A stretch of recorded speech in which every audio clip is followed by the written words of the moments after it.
morning, everybody. How are you? Stuart McNamara is my name. I don't own a whiskey company. I don't make money from whiskey. I'm a whiskey blogger. And I suppose the thing about whiskey bloggers is that we're kind of evangelists. We're kind of the unsung heroes of the craft beer world and of the whiskey world and whatever. So really, I've been asked here today on the basis of an article I wrote recently about protecting the Irish whiskey industry. So I'm not saying I'm the expert. I also refer to myself as an aficionado, somebody who's passionate about it, enthusiastic, and who cares. So these are just some thoughts that I have that may be helpful. And given the fact that what I love about Irish whiskey is it's not just a drink, it's the craft, the heritage, the history, the science, all of these things that come together to make it something special. And I'm sure that we have a lot of craft brewers here, and I think you'll probably identify with that sentiment as well. So perhaps what I'm saying may be of interest to the craft brewers as well. I'll step out here just so I don't have to wear my glasses, but that's okay. The Irish whiskey boom, okay. What we need to do really is look back at the past, because there was a previous Irish whiskey boom, and it was in the 1900s. Okay. The current Irish whiskey boom, we're looking at shares to rise by 300% in coming years. Okay. We have lots of new distilleries and lots of innovation going on, and you know, it's not as tight an industry as it used to be. The last whiskey boom was in the 1900s.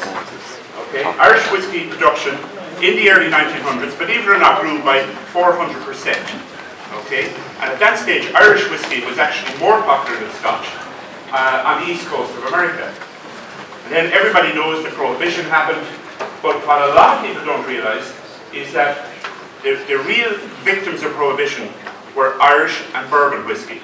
Scotch whiskey largely survived because the only one to take a bootleg was the Irish and the bourbon. The bootleggers producing the fake whiskey for sale during that 10 or so years in America were unable to replicate the peatiness of Scotch. So all of the ersatz, or the fake bootleg whiskey, was passed off as Irish or bourbon, and our reputation was in tatters at the end of that period. Okay. And followed that at the end of Prohibition then, with the Irish trade war with the UK, a spat over land annuities. And that meant then that as Scotch got going again, we lost one of our major markets in the UK. So the next thing, Scotch is growing, and Ireland has not only been hammered by Prohibition, but it's been hammered by ourselves. Followed the UK trade war, and you end up with World War II. Lots of American GIs coming across into the UK, or into Britain, and they go looking for whiskey. The whiskey they get is Scotch, because there's no Irish available, and that's the taste they bring back with them. And if you think of the Mad Men generation, you're probably all marketeers here and fans of Mad Men, and I remember that generation being a kid, you know, because my parents were that generation. And it's all Scotch to drinking. Why? Because all the guys and people in Mad Men were all young people during World War II. And that's the taste they brought back with them. And that's how Scotch got its hold in the States. The other element was, and not a lot of people know this, a guy called William Ross. He looks like a stern guy. He's about 6'4", and one of the nicest guys going, apparently. Really, really nice guy. Started off in the Scotch Distilling Company as a young clerk, and worked his way up to being the CEO, the head man.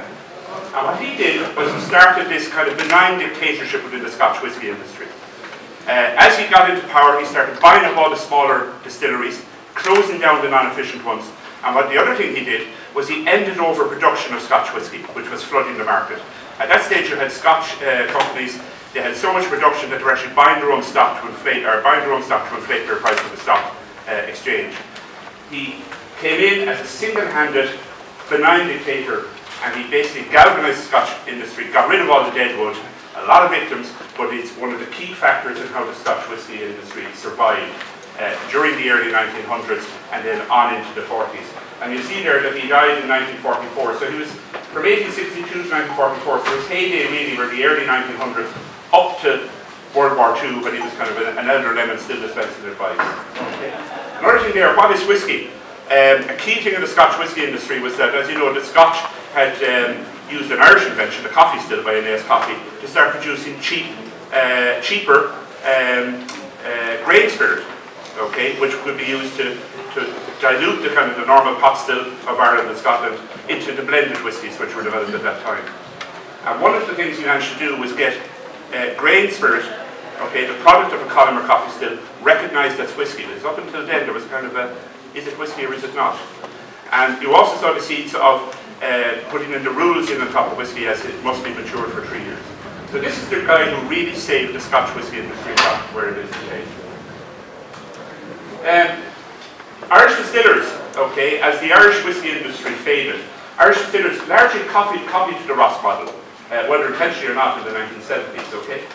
And we saw all the small distilleries being closed and amalgamated and everything being focused down in Cork where it is today. And I must say they did a damn good job, a fantastic job. And they would still be doing, and they are still doing a good job. But what happened then was cooling. A positive disruptive force came into the market and shook everything up. Now the next thing, we have a lot of whiskey available for a lot of small companies who want, and that's where we get all the startup labels. I'm not going to mention any, but you know them all here. Okay, lots of startup labels, and most of these are using buffer stock that was maybe probably originally from cooling to get them going over the hump years in the first 3 years. Okay, and the whisky world in Ireland has got its act together in recent years now. Okay, we have the Irish Whisky Association has been founded. And we're looking at legal protection for Irish whisky. You have SI 316 of 215. Now that's not the protection, that's the instrument that gives power to the Irish government, the Department of Agriculture, to go after people who are copying Irish whisky, or passing off stuff as Irish whisky. So in coming years we're going to see a crackdown on stuff being sold out in the Far East and out in eastern and other parts of the world. And we'll see kind of the quality of Irish whisky being reinforced. And I've been told by the Irish Whisky Association in my research that there will be robust enforcement of this as they go. Okay. Another element that's come in with the Irish Whisky Association is the element of co-opetition. You all heard of that? I'll talk to you about it later. Change of tack. Car stories. I recently turned 50, okay? That's my dad's old car, and that's the car I grew up in the 60s. It's a Jaguar Mark II. Lots of wood and leather. It was the BMW 3 Series of its time, loved by the Cray twins, bank robbers, cops. You saw it in Sweeney. It was the quintessential, everything that was best about a British car. So what do you think about when you think about a British car now? Okay? Where's all the wood and leather, the Triumph, the wind in your hair, the wire wheels? What happened was, all the British companies were amalgamated into British Leyland with the little red arrow there, right? My dad stopped buying Jaguars at that stage because they started putting plastic seats and plastic dashboards into them. And that's not why people buy a Jaguar. Okay? What do you think of anything about Italian cars? Okay, those of us of my age. That's the car my mum used to drive. It's the car I learned to drive in the field. I spent more time pushing it than I did driving it. Trying to get it started in the wet weather. Of course, there's the other side. Okay? But, you know, is that what we think of when we think of Italian cars? Maybe it is now. What do you think about when you think about Japanese cars? Boring, reliable, super engines, super gearbox, super electrics, they don't give trouble. Okay? It's wheels, it gets it from A to B. What about German cars? Solid, powerful, reliable, quality. Okay? And look at all those marks there. Audi, Mercedes, BMW, Porsche, Volkswagen, Opel. Okay? You will see where the moment is. What kind of car is Irish whisky? Okay? And that's the point of my whole talk today, that I think it's time that we stop thinking about brands. Okay? Now brands are very important to the brand manager. Now I'm not going to mention one brand against the other, so I've come up with a brand, we'll call it Pukka Whiskey. And Pukka make pot still whiskey, they make blended whiskey, 15-year-old, 16-year-old, whatever, okay? So I have to stop thinking about selling Pukka whiskey. Well, you know, I keep thinking about it, but I also I need to think about selling Irish whiskey. Okay? Because we're out there in a crowded market.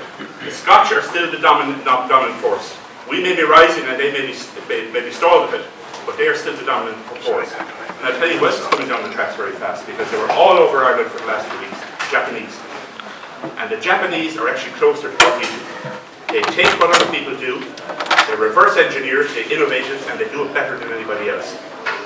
So watch that space with Japanese whiskey. So we really have to decide that Irish whiskey, you know, has the best of Japanese innovation, Italian style, German bodywork, and Irish spirit. And that's the thing that makes us different. But it's really, I think, where, as a blogger, where we need to position Irish whiskey. We have a whiskey boom. And You know, we're just coming out of the last boom we had in Ireland, the Celtic Tiger. You know, and what I'm awfully afraid of is that with all of this stuff going on, all of this excitement, and a little lack of control because we're small operators, are we going to have a whiskey tiger? Okay. I've seen some worrying events in recent years, and I'm not going to go into them now, but in terms of marketing, okay, in terms of what people are saying is whiskey, and how people are projecting whiskey. I mean, you know, I've seen major companies and small companies promoting shots in the States. You know, Tiger, 96% proof whiskey, making crazy. Okay, that's not the market we want to go after with Irish whiskey. Look at Arthur's Day, a complete disaster. Very successful for the people at the time, but what did it do to the category? What did it do to the drinks industry in Ireland? Okay, you know, I've seen other you know, as a blogger for the last 10 years, you know, I'm always looking for news and events. And the news and events that I've had from one company in recent years has all been about rock bands and wooden headphones. Okay, thankfully that company is under new management, and I never thought I'd see the day when I'd be delighted that one of the most historic Irish whiskey companies has been run by a tequila company. But you know what? I've spoken to the tequila company, and they get what Irish whiskey is about. I promise you that. That's my personal opinion, but talking to the guys taking over Bushmills lately, there's good things coming. Colonel Ricard. I've been lucky enough to be down in Middleton on many occasions. I get no sense that it is Colonel Ricard. It's Irish distillers. These are people, and they're from all over the world. But they're working in there. I wrote an article there last year called A Village in Spirit, because that's really the impression I get. Now, maybe they're fooling me, and there's a whole load of actors out there who roll out, but I don't think so. You know, that Colonel Ricard, Irish distillers, get what it is to do about Irish whiskey. And so do William Grant. Tomorrow night I'll be at the first anniversary, the first birthday party for Tullamore Dew Distillery. In the last year, I've met the people from Grant's, and everybody's saying, oh no, Scotch taking over Irish. No. These people get what Irish whiskey is about. And so do lots and lots of the smaller companies coming up, and really that's what we need to foster. A quick story. I'll tell you about the projects that myself and a couple of other whiskey bloggers are putting together in the next phase of this, okay? But one of the things that we're looking at is an Irish Whiskey Annual, okay? And we've Gillen Macmillan, or a big publishing house, approached us and asked us to do this, and we're talking to the companies about it. But I was explaining to a well-known brand ambassador in Ireland. I said, look, and you know, we'd love you to be on board, because then it's something you can give out to your brand ambassadors. You know, you have 20 brand ambassadors around the world, and you can give this out to them, and it tells them all about Tullamore, there's features or whatever in it, you know. And what they were saying is, yeah, but it's also telling them about Colonel Ricard and Irish distillers and Bushmills and that. Yeah, what I said, but their brand ambassadors are also telling their people about you. So we have to get away from this thing of thinking about just our brand. The rising tide lifts all boats, and I think that's where we need to go. So, the modern perception of Irish whiskey, okay, the new legal protection, okay, that gives legal protection to Irish whiskey, but who's going to protect our name, our brand, our reputation, our public perception, at home and abroad? And I would posit that we need a single, strong, trusted voice for Irish whiskey, okay?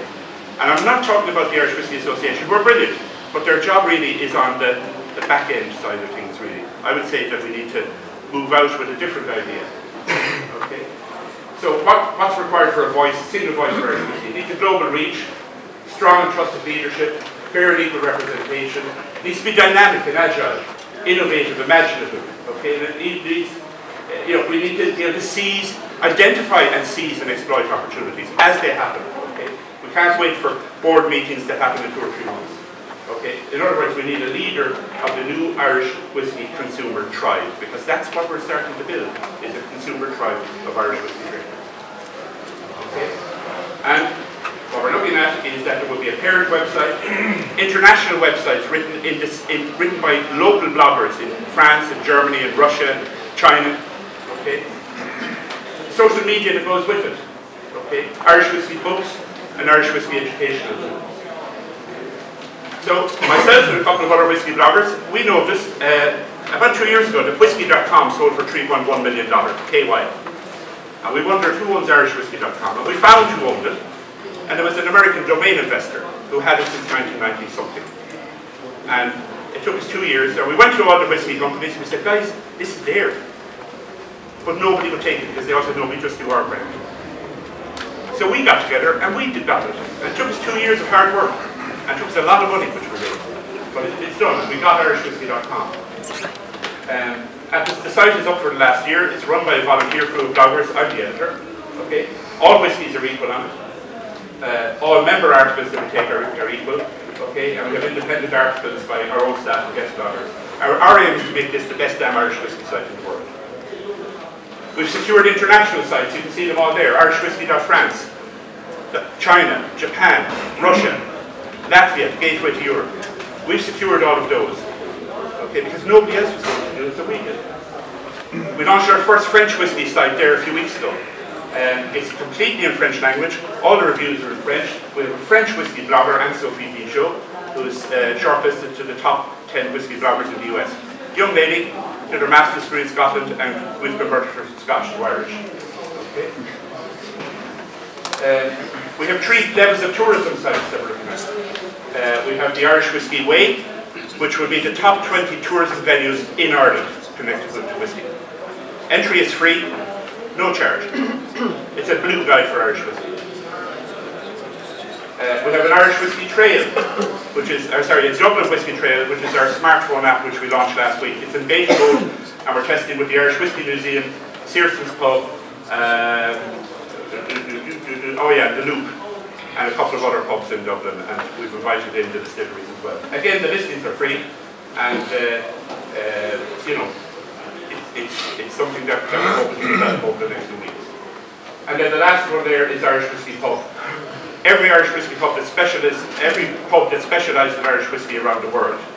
Okay, we get the brand ambassadors to populate it, and then we have a database of every pub in the world selling Irish whiskey. And again, a smartphone app, so when you land in some place, you can say Burton again by yellow spot, green spot, bush spot.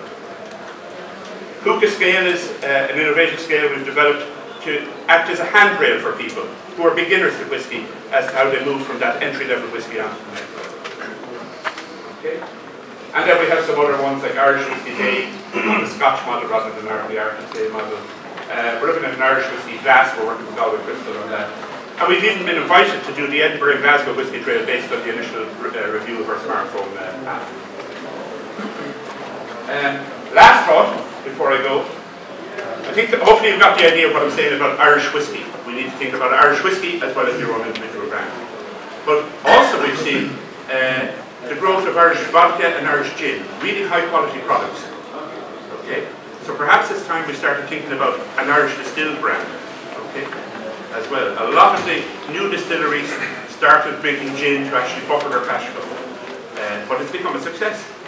And like the craft beers, it's become a product and a brand in its own right. So maybe we start to think about that as well.